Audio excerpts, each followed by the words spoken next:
안녕하십니까. 선택의 신뢰를, 신뢰의 성과를 안겨드리는 영어 강사 최정현입니다. 오늘 제가 진명여고 2025학년도에 대한 총평과 그 다음에 앞으로 다가올 2026학년도 어떻게 대비해야 될지 설명을 좀 드려보고자 합니다. 우선은 이 1등급이라는 부분이 학생들이 가장 원하는 결과치일 텐데요. 1등급의 현실은 작년에 굉장히 냉혹했습니다. 기존에 고교 등급제가 시행되기 이전에는 서울에서 전 과목 1등급을 받는 학생들이 대략 한 0.28%였었습니다. 자, 그런데 2025학년도 고교 등급제가 시행되면서 전 과목을 1등급 받는 서울에서만 학생들이 1.70%에 달했습니다. 그래서 수치가 약 7배, 8배 정도 늘어난 수치이기 때문에 전 규모로 합치게 됐을 때는 기존의 1등급이었던 4%를 훌쩍 넘는 수치가 도달하게 된 거죠. 자, 그래서 학교 선생님들은 고민에 빠지게 됩니다. 어떻게 하면은 1등급 비중을 조금 낮출 수 있을까? 당연히 시험을 어렵게 출제할 수밖에 없겠죠. 그래서 최근에 고교 등급제가 시행되면서 1학기 때 이러한 시행착오를 겪고 어떤 학교든지 간에 중간고사보다는 기말고사가 1학기 때보다는 2학기 때 시험 문제들이 훨씬 더 어려워졌다는 거 아마 많이들 들으셨을 겁니다. 자, 2026학년도는 저는 오히려 2025학년도보다 보다 더 어려울 거라고 생각이 됩니다. 우리가 진명여고 하면은 진명여고라고도 하지만 진명외고라고도 이제 흔히들 얘기하기도 하는데요. 진명여고가 문제가 기존에 어려웠음에도 불구하고 커트라인은 대부분 94점에서 96점 정도를 받았습니다. 학생들이 정말 잘한다는 거죠. 그래서 이렇게 등급 컷이 90점 중반으로 형성되어 있으면은 학교 선생님께서는 좀 불안하실 겁니다. 그래서 아마 난이도를 좀 더 높여서 92점에서 93점으로 1등급 커트를 만들어야 기말고사와 중간고사를 적절하게 합쳐서 정확하게 1등급 학생들과 그 다음에 2등급 학생들을 분류할 수 있을 것 같다라는 생각에 저는 2026학년도 꼼꼼하게 완벽하게 철저하게 대비해야 된다고 꼭 좀 강조드리고 싶습니다. 그래서 94점, 96점이 1등급 커트라는 거는 서술형 한 문제가 대부분 4점에서 많게는 6점까지입니다. 한 문제 틀리면은 1등급이 아닌 2등급으로 추락해버릴 수 있다는 거죠. 그래서 단 하나의 실수로 가차없는 2등급으로 떨어질 수 있기 때문에 학생들은 중학교 때 그런 안일한 생각으로 공부하는 것이 아니라 완벽하게 내가 100점이 아니라 120점을 맞겠다라는 그런 목표를 가지고 시험에 임해야 될 것입니다. 자, 그러면 진명여고 같은 경우에는 방대한 양으로 정말 유명한데요. 여러분들이 어떻게 공부를 했을지 제가 잘은 모르겠습니다만 대부분의 학생들이 중학교 때는 조금 공부를 나 잘하니까 그 다음에 내가 기억력이 좋으니까 나 외국에 살다 왔으니까 그런 자신감을 갖고 공부해서 중학교 때 시험에서는 어찌저찌 100점도 한번 맞아보고 안타깝게 하나 98점 틀리는 경험도 해봤을 것 같습니다. 자, 그런데요, 진명여고 같은 경우에는 이 양이 단순히 뭐 한 2주일 준다라고 해서 외울 수 있는 양이 아닙니다. 그리고 설령 학생들이 정말 아인슈타인의 그런 천재적인 기억력으로 모든 걸 암기한다라고 하더라도 진명여고의 시험 문제의 대부분은 다 변형돼서 출제가 됩니다. 그리고 학교 선생님들께서도 학생들이 단순히 암기하는 것만 확인하고 싶으신 게 아니라 학생들이 독해력이 있는지, 그 다음에 응용력이 있는지, 기본적인 영어 실력이 있는지를 확인하고 싶어 하시기 때문에 끊임없이 문제들을 변형하셔서 출제를 하고 계십니다. 따라서 저는 말씀드리고 싶은 게 학생들이 이 외부 지문들, 프린트들 모두 다 외우려고 할 필요가 없다라고 말씀드리고 싶습니다. 다만 그 문제에서 또 그 지문에서 가장 중요한 어휘들 정리해야 되겠죠. 그 지문에서 가장 중요한 구문들 정리해봐야 될 거고요. 변형 문제를 통해서 한번 서술형 대비도 해봐야 될 겁니다. 그리고요, 어법들, 어떤 어법 개념들이 있었고 이게 어떻게 출제가 되고 빈출되는 부분들이 무엇이며 어렵게 고난도 문제로 출제됐을 때는 어떻게 낼 수 있는지까지 학생들이 미리 대비가 되어 있어야 됩니다. 그래서 제가 학생들한테 항상 물어봅니다. 시험 직전에. 시험 보고 싶어? 라고 물어보면은 쌤 저 시험 빨리 보고 싶어요 라고 하는 친구가 있고 쌤 저 시간 더 필요해요 라는 학생들, 이렇게 두 유형이 좀 나뉘는 것 같습니다. 전자 같은 경우에는요, 쌤, 저 빨리 시험 보고 싶어요 라는 친구들은 철저하게 다 준비가 되어 있고, 시험장에 들어갔었을 때 나오면 항상 기분 좋게 웃으면서 나오고 저한테 전화를 해서 쌤, 저 100점 맞았어요 라고 얘기를 해주더라고요. 반면에 쌤, 저 시간 조금만 더 필요할 것 같아요 라는 친구들은 학습이 좀 더 부족하다는 뜻이겠죠. 그래서 이러한 차이들 때문에 특히나 여고 같은 경우에는 기본적인 성향들이 굉장히 꼼꼼하고 철저하기 때문에 하나 실수하면 무조건 2등급으로 추락한다라고 보시면 될 것 같습니다. 그래서 등급을 좌우하는 이 프린트들과 외부 지문에 철저한 대비가 필요하겠고요. 대략 문제 출제 비중이 한 30% 이상 정도 되고 있기 때문에 이 프린트들과 외부 지문 꼼꼼하게 분석하고 수많은 변형 문제 풀어보는 것들 중요하겠죠. 그렇죠? 자, 그래서 교과서, 그 다음에 객관식 같은 경우에는 우리가 당연히 맞춰야 된다라고 생각하면 될 것 같고요. 이 프린트 외부 지문에 대한 한 문제 30% 문제에 한해서는 여기서 등급이 결정된다라고 얘기해도 과언이 아닐 것 같습니다. 그래서 거듭 강조를 드리지만 꼼꼼한 학습 없이는 저는 1등급 불가능하다라고 말씀을 드리고 싶습니다. 자, 그러면 본격적으로 1등급을 변별하는 문제 유형들이 최근 3년 동안 어떻게 출제됐는지 좀 말씀드리자면은, 독해 같은 경우에는 고3 수준의 굉장히 길고 어휘도 어렵고 그 다음에 구문이 꽤나 까다로운 그런 지문들이 출제가 됐었습니다. 그래서 제가 2025학년도 이전에 2024년도까지는 그래도 이 정도면은 학생들이 고등학교 한 2학년 정도의 어려운 지문들을 풀고 있구나라는 생각이 들었었는데, 2025학년도 고교등급제가 시행되면서 특히나 2학기 때 학생들이 고등학교 1학년이긴 하지만 고등학교 3학년 수준의 공부를 하고 있다라고 생각이 들 정도로 굉장히 지문이 까다롭고 어려웠습니다. 특히나 어휘 같은 경우에는요, 기존에는 수능 어휘들 많이 암기를 하셨을 텐데 이제는 저는 단언코 수능 어휘로만은 불충분하다. 토플 단어 한번 보셔야 될 거고요. 그 다음에 GRE 어휘까지 저는 학습해야 된다라고 좀 말씀드리고 싶습니다. 그래서 이렇게 문제가 굉장히 길어지고 어려워지고 있기 때문에 이 본문 변형 문제로 이 지문에 대한 주제 문제도 풀어봐야 될 거고요. 요약문 문제도 풀어봐야 될 거고요. 어휘 문제, 어법 문제, 내용 일치까지 이렇게 항상 5세트로 변형 문제 한번 풀어봐야 될 거고요. 그 다음에 그 이후에 서술형으로 마무리를 하는 작업이 필요하겠습니다. 그리고 문법 같은 경우에는 굉장히 까다롭습니다. 문법이 기존에는 중학교 때는 단순히 옳고 틀린 거 한 2개 정도씩만 골랐었다면은 진명여고에서는요, 이제 개수조차 주지도 않아요. 그래서 이렇게 선택지들을 쭉 깔아준 다음에 여기서 몇 개가 맞을까요? 몇 개가 틀릴까요? 이렇게 물어보는 방식이기 때문에 객관식이면은 부분 점수도 없거든요. 그렇게 되면은 학생들이 단 하나의 실수로 그 문제를 틀리게 되는 거죠. 그래서 굉장히 꼼꼼한 문제들이 출제가 되고 있다는 것 좀 말씀드리고 싶고, 그리고 중학교 때에는 기존에 우리가 교과 과정에서 추구하는 중요한 어법 포인트들이 있었습니다. 그런데 진명여고에 들어서게 되면은 진명여고의 가장 큰 핵심 포인트는 교과 과정에서 가장 중요하다라고 생각하는 그런 문법들 뿐만 아니라 영어 실력을 갖고 있는 친구라면은 이 정도 문법은 기본적으로 알고 있어야지 라고 생각을 전제로 깔고 문법 문제를 출제하게 됩니다. 그래서 굉장히 지엽적이고요. 굉장히 까다롭기 때문에 항상 우리가 이 방대한 양을 학습하는 과정에서 중요한 문법들 있으면은 꼼꼼하게 이거는 이렇게 빈출이 되고 이렇게 고난도 문제 출제가 되는구나 라고 반드시 정리를 하고 넘어가야 될 것입니다. 자, 어휘 같은 경우에 제가 방금도 말씀드렸지만 이제는 토플 단어들, 그 다음에 GRE 단어들 같이 보시고 대비를 해야 됩니다.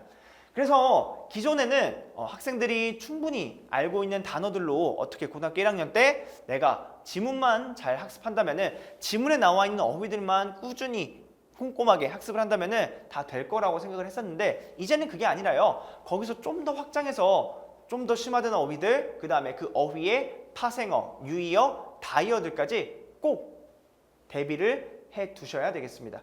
그래서 어휘를 모르면은 서술형을 작성할 수가 없기 때문에 저는 이 어휘와 그 다음에 이 문법과 그 다음에 이 독해를 다 아울러서 이 서술형 문제를 작성할 수 있다라고 보고 있습니다.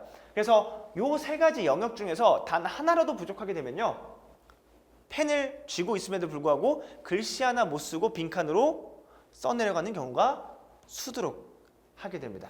그래서 이 서술형 문제 같은 경우에는 까다로운 조건을 제시하고 있는데요. 예를 들면은 어법에서 이런 구문들을 한번 사용해 봐 라고 한다든지 본문에 나와 있는 특정 어휘들을 품사를 변형해서 쓰게끔 한다든지 그런 식으로 정확하게 학생들이 어법과 어휘를 알고 있는지에 대해 물어보게 되고요. 그 다음에 서술형 작성하면서 학생들이 특히나 요약문 문제에서 키워드를 스스로 뽑아서 완성해야 되는 유형들이 출제되곤 합니다.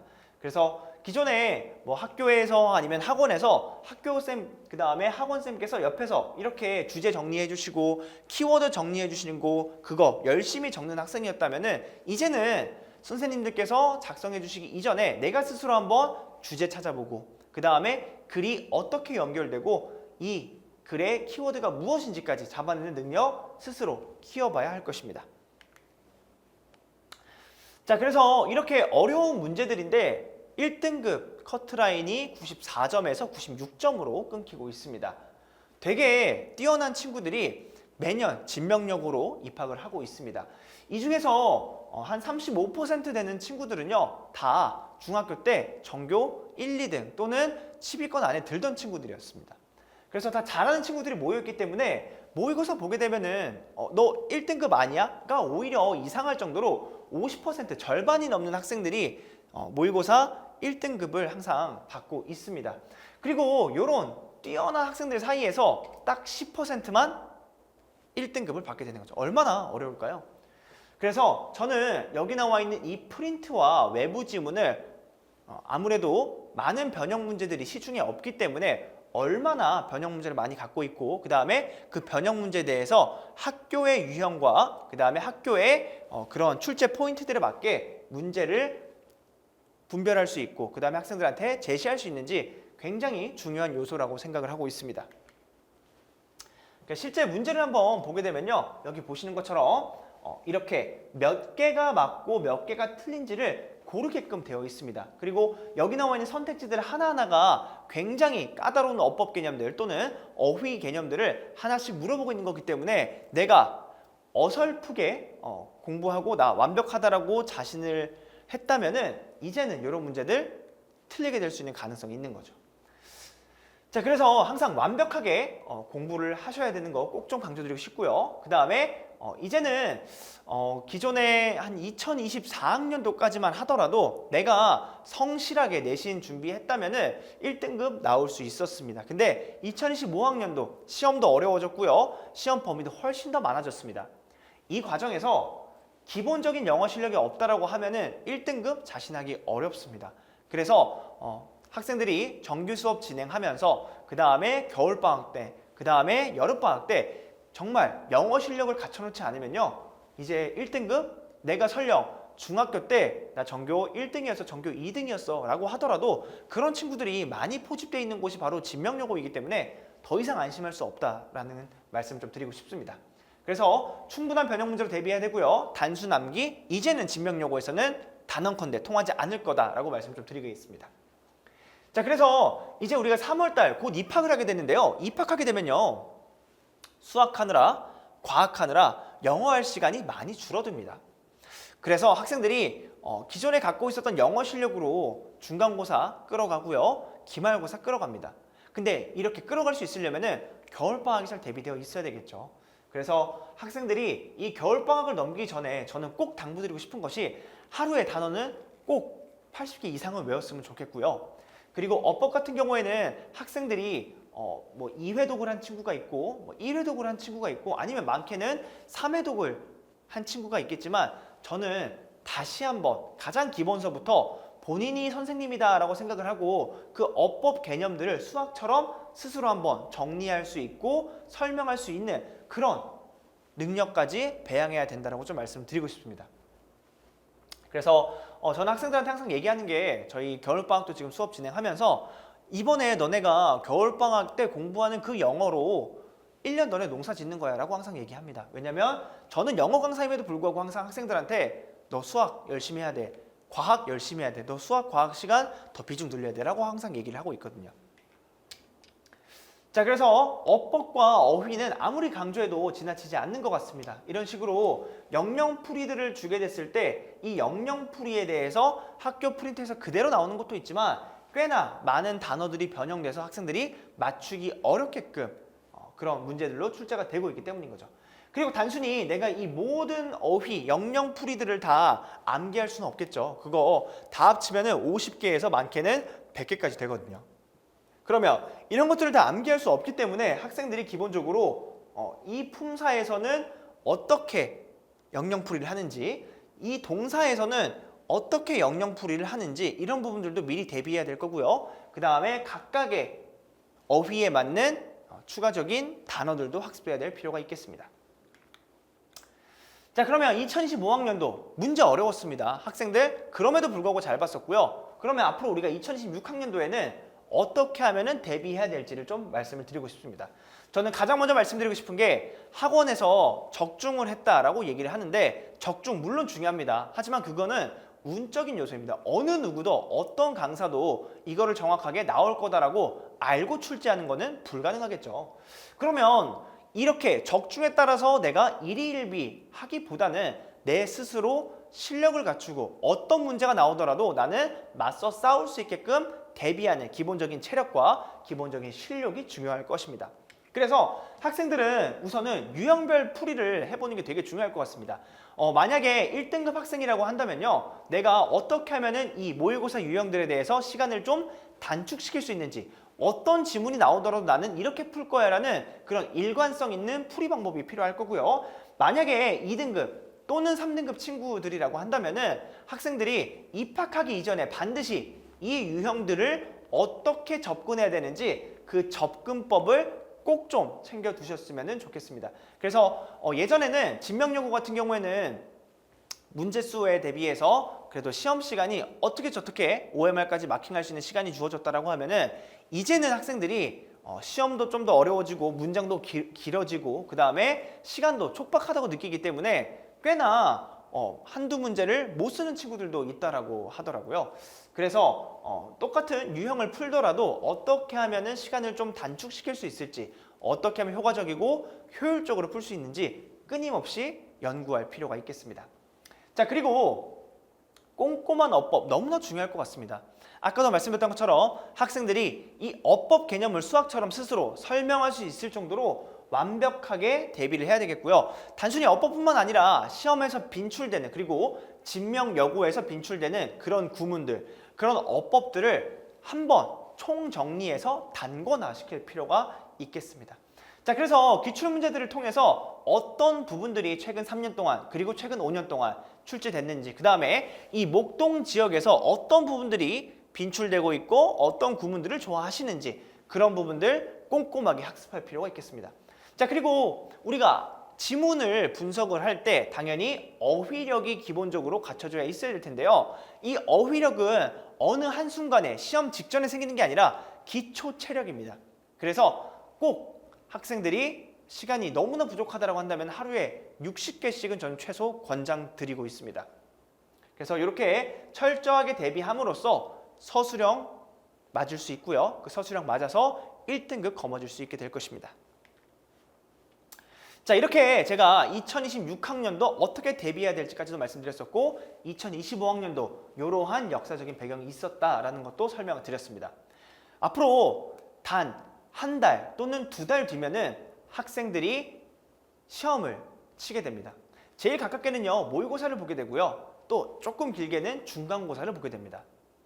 아마 특히나 여학생들 같은 경우에는 제가 여러 해 지켜본 결과 첫 시험이 너무나 중요한 것 같더라고요. 특히나 여학생들 성격상 첫 시험에서 본인이 원하는 만큼의 성적이 나오지 않는다라고 하면은 낙담하고요, 우울해하기도 하고요. 또 경우에 따라서는 나 포기할래라고 내려놓는 친구들도 있더라고요. 그래서 저는 학생들이 그러한 패배감, 좌절감을 느끼지 않기를 원합니다. 저는 제 학생들이 절대 못하는 거를 바라지 않고요. 그렇게 우울해하는 모습을 보고 싶지 않습니다. 항상 저는 완벽하게 만들도록 노력할 거고요. 그 선택에 신뢰를 드리고 그 신뢰에 성과를 안겨다 드리는 그런 강사가 되겠습니다. 감사드립니다.